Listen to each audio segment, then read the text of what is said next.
Welcome back, everybody. Ready for another deep dive? Absolutely. Always ready to get into the strange and unusual. Well, strap yourselves in, because today we're headed to a place that's got a pretty chilling reputation. We're talking about Heol Fanog. You might know it as Hellfire Farm or the Witch Farm. Yeah, and this place is, it's not your run-of-the-mill haunted house. This one's, well, let's just say it's got a bit of everything when it comes to paranormal activity. It really does. It's like someone took all the classic haunting tropes and just threw them all into one location.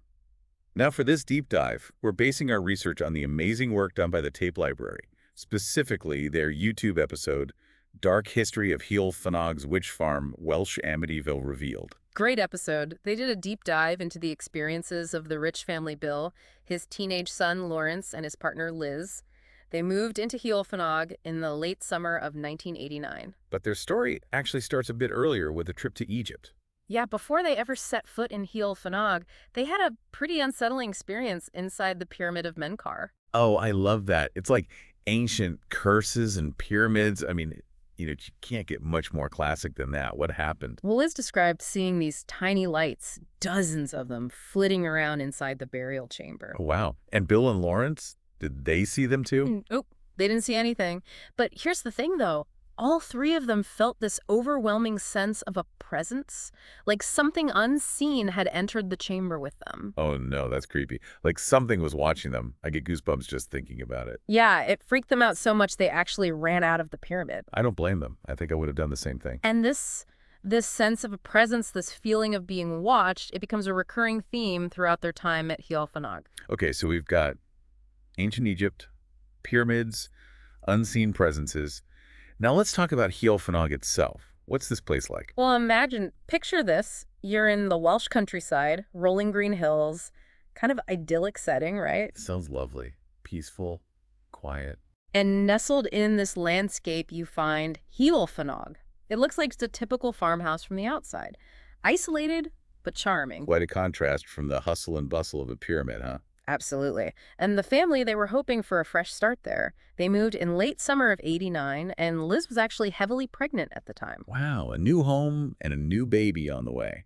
Sounds like it should have been a happy time. You would think so, right? But as soon as they arrived at Heol Fanog, they felt a change. A change? Like what? Liz described it as an odd atmospheric change as soon as they stepped onto the property, like they'd walked into some kind of protective dome. Ooh, foreshadowing. I love it when they have that feeling from the very beginning. Right. And then, in October, Liz gave birth to their son, Ben, completing their little family. Oh, so sweet. But that's when things started to take a turn, paranormal activity-wise. The first signs were subtle. Bill would hear footsteps and doors slamming, but Liz and Lawrence wouldn't hear a thing. Classic haunted house stuff, right? Footsteps in the night? Exactly. But then came the electricity bills. And I'm not talking about just like slightly higher than normal. I'm talking astronomically high bills. Oh, wow. Like drain your bank account high. You got it. It was crazy. Bill had the entire electrical system checked multiple times, all the appliances, the wiring, everything. Technicians came out and they couldn't find a single explanation for why their bills were so high. Any paranormal enthusiast will tell you that's a pretty common sign of a haunting, unexplained energy drain, all that. Right. And then it wasn't just the electricity. Liz started to experience the same thing with the slamming doors. She'd be sitting in a room, hear a door slam shut, jump up expecting to see someone, but there'd be no one there. Like something was trying to get their attention. Spooky. Yeah, and then it got even creepier. Both Bill and Liz started hearing footsteps on the landing above them and the sound of them coming down the stairs. They'd rush to see who it was, but each time, nothing. No one there. It's like whatever was in that house was playing games with them. And just to add a little more fuel to the fire, a strong smell of sulfur started to permeate the kitchen. Sulfur. Oh, come on. That's a classic, isn't it? Mm-hmm. Smell of brimstone. Yeah. Makes you think of, well, you know. Yeah, it definitely adds a sinister layer to the whole situation. Okay, so we got slamming doors, phantom footsteps, and the smell of sulfur. Yeah. Not exactly the peaceful, fresh start they were hoping for. Nope, not at all. And it's just the beginning. I can't wait to dig deeper into this case. Right, we're just scratching the surface here. We'll be back with part 2 of this Heol Fanog deep dive, so make sure you're subscribed so you don't miss it. It's gonna get wild. So we left off with Bill, Liz, and little baby Ben experiencing all sorts of strange phenomena at Heol Fanog. Slamming doors, phantom footsteps, the smell of sulfur. Yeah, classic haunting stuff, but it seems like things were about to take a much darker turn for the rich family, right? Exactly. It's like whatever was in Heol Fanog was upping the ante. So what happened? Did things escalate? Oh, they did. And it wasn't just spooky noises anymore. Things started to get real, impacting their lives in a very real way. Like what? Give us the details. Well, for starters, Bill was self-employed, right? He ran his own business. Yeah. And almost overnight, his work just dried up. Clients canceled orders, projects fell through. It was like someone or something was sabotaging his livelihood. Man, talk about bad luck on top of everything else they were going through. It's like the haunting was spreading, affecting their lives outside of the house. And then there was their car. The battery kept draining, like, constantly. No. So they're isolated in this creepy farmhouse, and now they can't even rely on their car. Yeah, exactly. It was like they were being cut off from the outside world. That's so unsettling. Makes you feel helpless. And as if all that wasn't bad enough, their animals started acting really strangely, too. They're animals. What do you mean? Like their goat. It killed one of its newborn kids. Oh, God, that's awful. And their pig had to be put down for some reason. And get this, even their dog, who was usually very loyal, ended up running away and never came back. That's heartbreaking. It's Yeah. like whatever was haunting the family was targeting everything they cared about, their livelihood, their connection to the outside world, even their pets. It's a level of malevolence that's honestly pretty scary. I know, right? Like it was trying to completely isolate them and destroy everything they had. So at this point, they must have been terrified. Did they try to get help? They did. They reached out to a local Catholic priest. He came and blessed the house, the whole holy water routine, hoping it would bring some peace. And did it? Did the blessing work? It did, but only for a little while. They had like a few days of quiet and then things started up again. And this time they got even creepier. Even creepier. How? What happened? Well, this is where the apparitions start. Yeah. Liz started seeing this sad-looking old woman. Apparitions. Oh, man. I love a good ghost story. Tell me everything. Where did she see her? What did she look like? The first time Liz saw her, she was peering down from the window in baby Ben's nursery. Oh, wow. The baby's room. That's always a bit unnerving, isn't it? Right. And Liz, she runs upstairs immediately, but of course there's no one there. But then the sightings start happening more frequently. And it's not just Liz seeing her anymore. Bill sees her too, and eventually even the children. So the whole family's seeing this ghost now. That's crazy. Was this old woman threatening? Like, was she trying to hurt them? No, not at all. Actually, Liz described her as being more sad than scary. Like she was mournful, almost as if she was watching over the children rather than trying to harm them. Oh, that's interesting. So maybe a protective spirit? Or a former resident who's just looking out for the new family in her old home? Possibly. But here's where it gets even more interesting.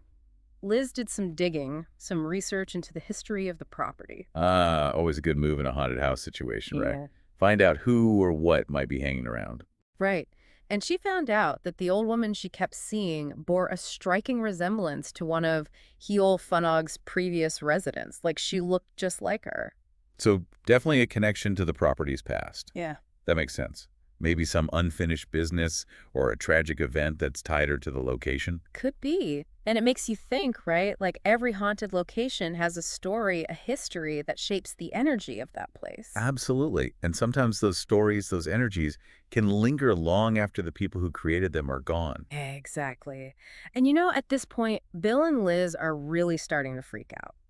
I mean, I can only imagine. They've got all this paranormal activity, their son's acting strange, and now they're seeing a ghost of a former resident. It's like they're living in a horror movie. Right. And they don't know what to do, so they start reaching out to anyone and everyone who might be able to help. Spiritualists, mediums, even exorcists. They're like, all right, we need some answers, and we need them now. Were there any theories about what was going on at Heol Fanog? Oh yeah, there were a lot of different theories being thrown around. Some people said the haunting was tied to the area's history of witchcraft, like maybe the house was haunted by the spirits of 7 witches or something. Okay, that's a pretty classic haunted house theory. Sure. 7 witches, spooky stuff. What else? Others believed Heol Fanog might have been built on an ancient Celtic burial ground. Oh, disrupting a burial ground. That's never a good idea. Right.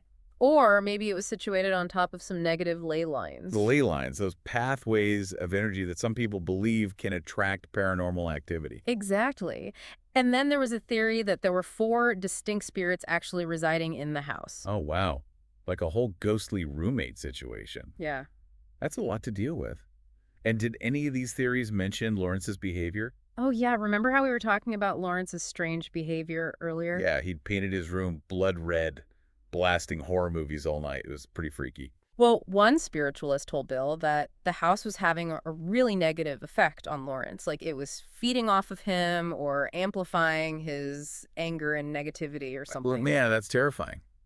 So it wasn't just teenage angst. It was like something was manipulating him, using him. And Bill, he was so worried about his son's well-being that he ended up making a really tough decision.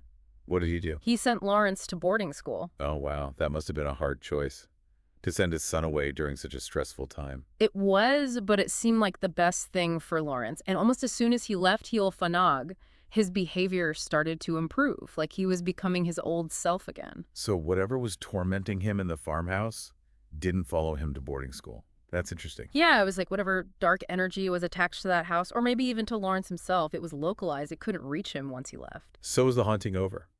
Did the paranormal activity stop once Lawrence was gone? That's a great question, and that's what we're going to find out in part 3. You won't believe what happened next.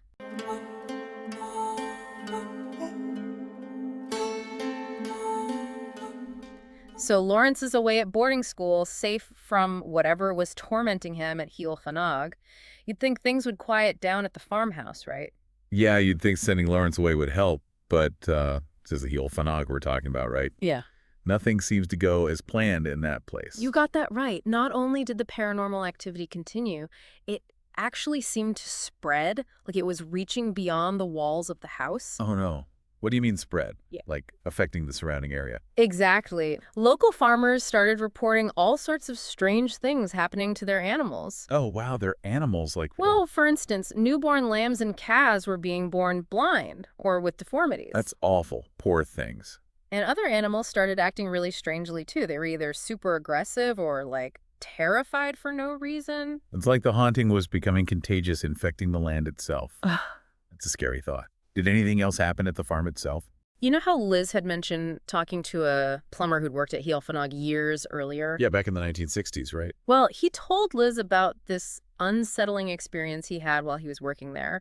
He'd been called out to fix a toilet, and he brought his apprentice with him. Uh-oh. Apprentice, toilet, creepy old farmhouse. I don't like where this is going. Well, the apprentice absolutely refused to be left alone in the house, even for a minute. He must have sensed something wasn't right. He said it felt wrong, like he was being watched the whole time. It's that feeling of being watched again. He keeps coming up in all these stories about Heol Fanog. Like there's always something lurking just out of sight observing them. And then get this, the plumber installed some radiators in the house. Okay. Radiators. What's so spooky about radiators? Well, the next day they were gone. Gone, like vanished into thin air. Yeah, like someone had come in and just removed them overnight. And it happened multiple times. Oh, come on. That's crazy. Like something was deliberately messing with them. It reminds me of some of those poltergeist cases we've talked about, you know, where objects move around on their own. Yeah, definitely a similar vibe. Hmm.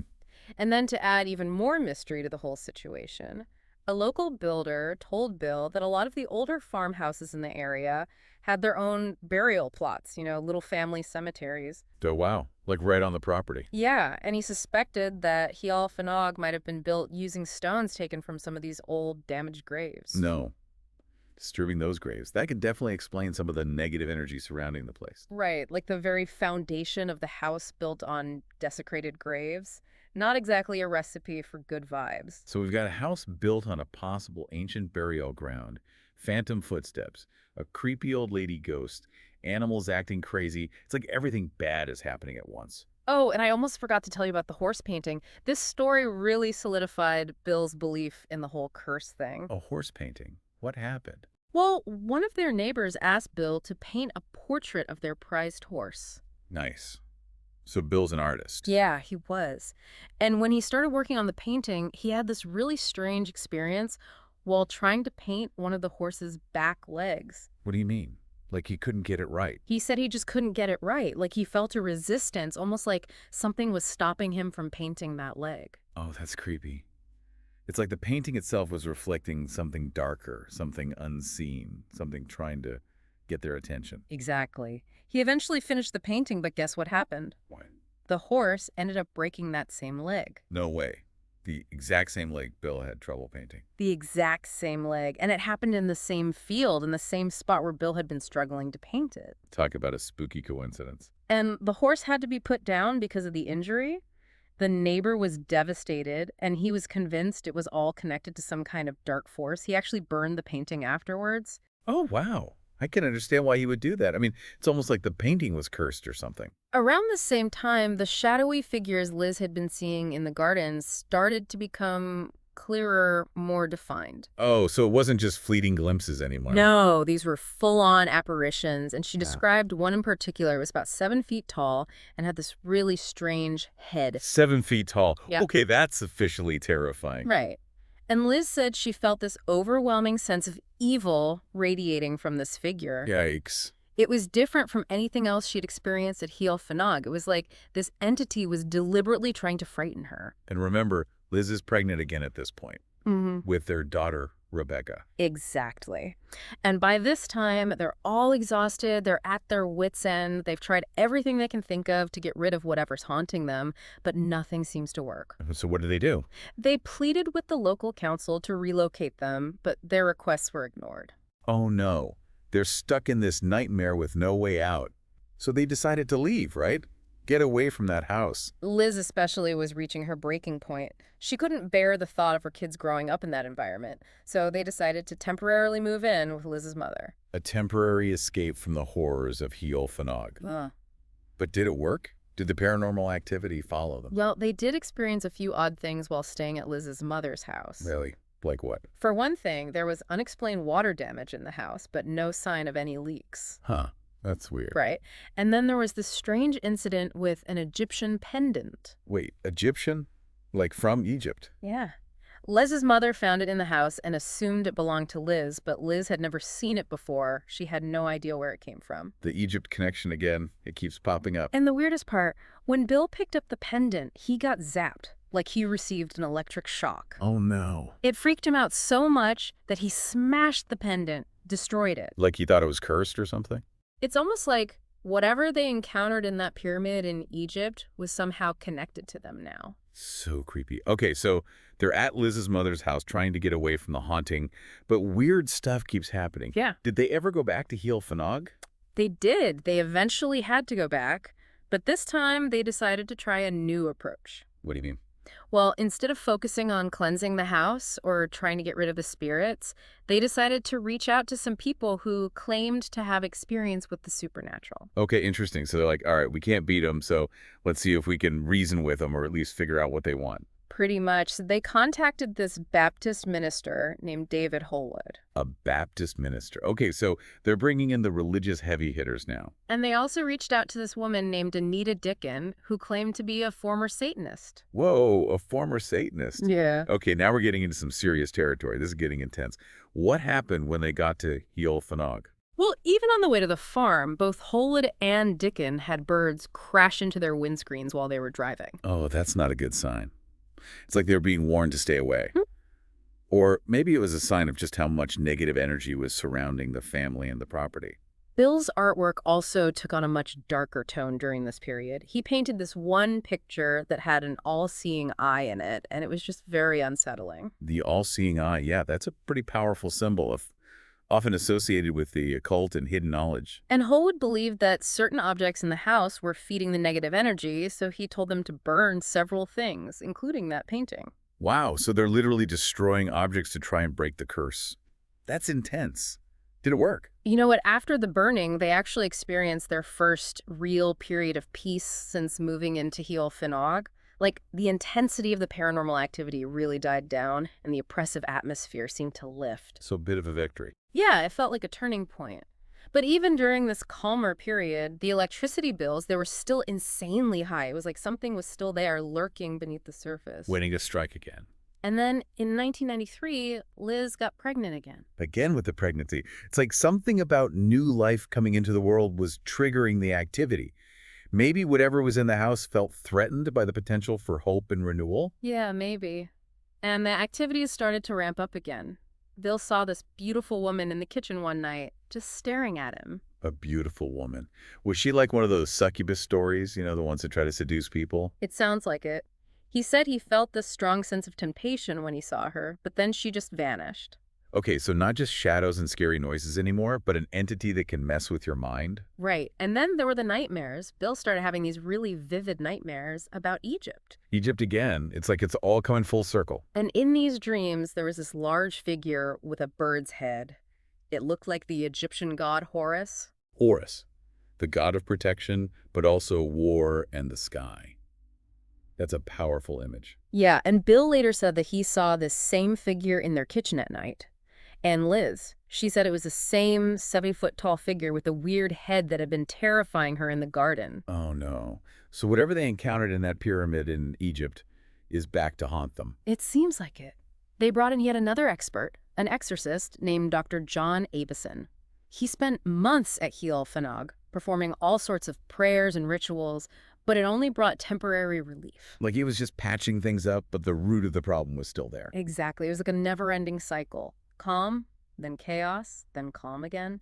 Some locals started saying that maybe the land itself was cursed. They said there'd been murders and executions near the farm, maybe even on the property itself.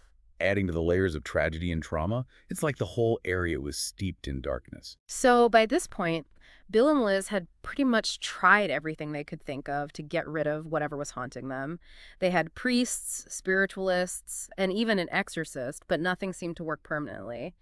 And then they heard about this guy named Eddie Burks. Eddie Burks, who's that? He was this guy who was getting a reputation for being able to successfully exorcise spirits.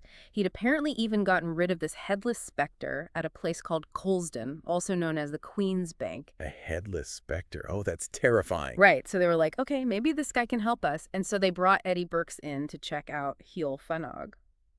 So they're bringing in the big guns now, the specialist.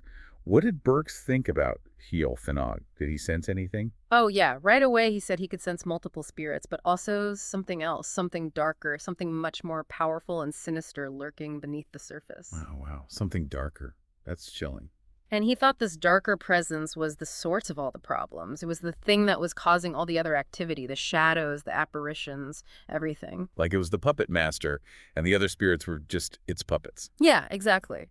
And around the same time, Bill had one of the most unsettling experiences of his life. Late one night, he found a big kitchen knife just sitting on the table. Okay, that's not good. And he started having all these intrusive thoughts, like violent thoughts, even thoughts of suicide. Oh, no. Like something was putting those thoughts in his head, trying to manipulate him. He was really scared, so he put the knife away, but when he turned around, it was back on the table again in the exact same spot. It's like whatever was in that house wanted him to use that knife, wanted him to hurt himself or someone else. Bill was convinced that something in the house was trying to harm him, so he asked Eddie Burks to come back and perform an exorcism. Oh, wow. An exorcism. Did it work? It did. The paranormal activity calmed down a lot after that. The oppressive atmosphere lifted, and for the first time since they'd moved in, their electricity bills dropped to a normal level. That's a good sign. Like whatever was feeding on their energy was gone. So did the haunting finally end. Well, not completely. They still saw apparitions, but they were mostly in the garden, and they didn't seem as menacing anymore. But Eddie Burks, he wasn't done with Heol Fanog just yet. He actually came back one more time in 1995. Another visit from the exorcist. What happened this time? Did he sense something else was wrong? This time, he brought two paranormal investigators with him. Maurice Gross, who you might know from the Enfield poltergeist case, was one of them. Wow. They're really bringing in the experts now. And Burke said he finally figured out what that darker presence was. Really? After all these years, what was it? He believed it was this ancient pagan entity, something evil and very powerful that had somehow been invited onto the land a long time ago. And it was this entity that he targeted in his final exorcism. Wow. So not a ghost, not a demon, but something older, something connected to the land itself. Yeah, exactly. And after this last exorcism, it seemed like the entity was finally gone for good. Peace settled over Heol Fanog, and they didn't experience any more of that really intense negative activity. So after all those years of being tormented, they finally found peace. They did. But before Burks left, he gave Bill and Liz a final message. He said that while the entity was responsible for a lot of the negative activity, Heol Fanog itself was a place of very powerful energy. Like it was a magnet for the supernatural, good and bad. Yeah. He believed the garden, especially, was a kind of conduit for lost spirits to cross over to the other side. So even without the evil entity, it was still a place where the veil between the worlds was thin. Right. The really intense haunting was over, but they still saw apparitions in the garden from time to time. But now they didn't feel scared, they actually felt a sense of peace. Wow, that's quite a story. From haunted farmhouse to almost a place of healing. It's a reminder that sometimes the places we fear the most are also the places where we can find the most profound experiences. Heol Fanog, Hellfire Farm. It's a place that reminds us that sometimes the most beautiful places can also hide the darkest secrets. And that even in the face of unimaginable darkness, there's always hope for peace and healing. Thank you for joining us on this chilling deep dive into the haunting of Heol Fanog. If you enjoyed this episode, be sure to subscribe to our channel and turn on those notifications so you don't miss any of our future deep dives into the world of the paranormal. And if you have any personal experiences with hauntings or know of a location with a spooky history, be sure to share it with us in the comments below. We love hearing your stories. Until next time, keep those flashlights charged and stay curious.